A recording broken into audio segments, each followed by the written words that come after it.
Netflix just recently dropped a new show called The Woman in the House Across the Street from the Girl in the Window. And it feels really silly that I have to say this, but this show is a parody. It's dumb that I have to outright say that, because the title is clearly a joke making fun of psychological thriller titles, but there was a whole contingent of people on the internet who didn't understand that this show is a parody when the trailer first dropped, so here we are. Before I say anything more, I want you to know that I did not like this show, and I'll go into the reasons why, as well as the things that I did like, but I wanted to make it clear that I am not in any way defending this show, because by all means, it's a wet pile of goose poop. I won't spoil anything plot-wise here, so don't worry if you haven't seen it, but I will be talking specifically about certain jokes or attempts at humor, so if you want to go in completely blind, go ahead and go binge it and then run right on back here. Okay, now let's start at the beginning. I'm a fan of parodies, when they're done correctly. Monty Python, Mel Brooks, Mike Myers, they've all perfected the art of parody. The Woman in the House Across the Street from the Girl in the Window, conversely, is a masterclass on how not to do parody.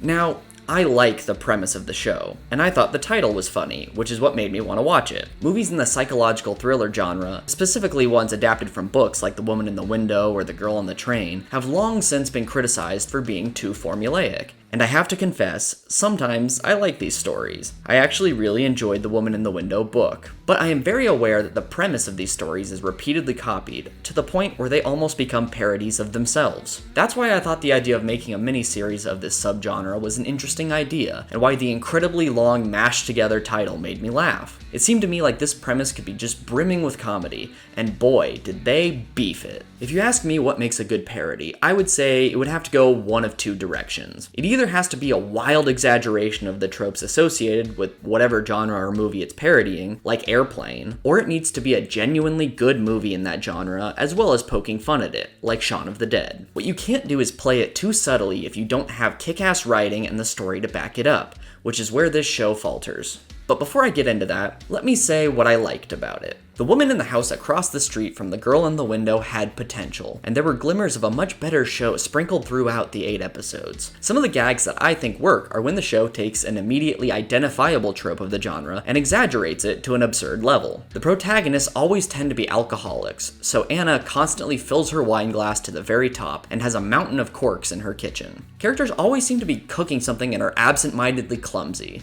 Ergo, Anna's solution for everything is to make a casserole, and she keeps shattering the dishes. In The Woman in the Window, which this show draws heavily from, the main character is agoraphobic. In this show, Anna's afraid of the rain, so the theme song is a creepy rendition of Rain, Rain, Go Away. There's also a show called Fear of Rain, so I'm sure that was intentional as well. Characters in this genre always seem to narrate for themselves, heavily relying on metaphors, so Anna has moments where she rattles off a handful of similes in a row to describe one situation. There are also some good visual gags, such as the epitaph on a gravestone changing every time Anna visits it, or book titles being very on the nose. The handyman in the show is always fixing Anna's mailbox, and you can see him in the background of many scenes across multiple episodes and days, and he's never done fixing it, which I find pretty funny. These are the things that I think work for a parody, but the show even manages to take some of the things they did well and fumble them later on. But I'll get to that. Now, to the important part.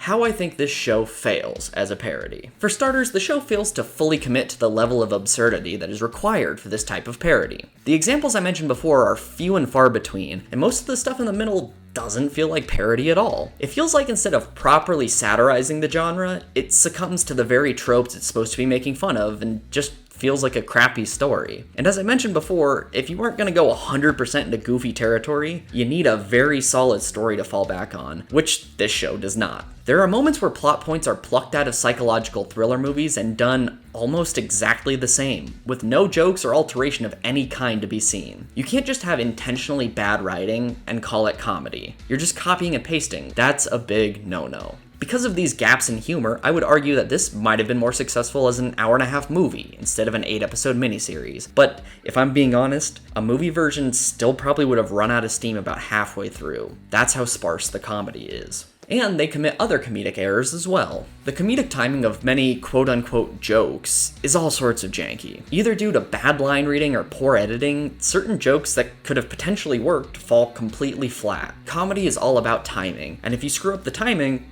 you're dead in the water. And this show stars Kristen Bell, who also starred in Forgetting Sarah Marshall, which is an all-time classic, and The Good Place, which I thoroughly enjoyed, so I know the problem isn't her. Also, there are attempts at humor that are just straight up not funny. The only thing he slayed was his dance routine.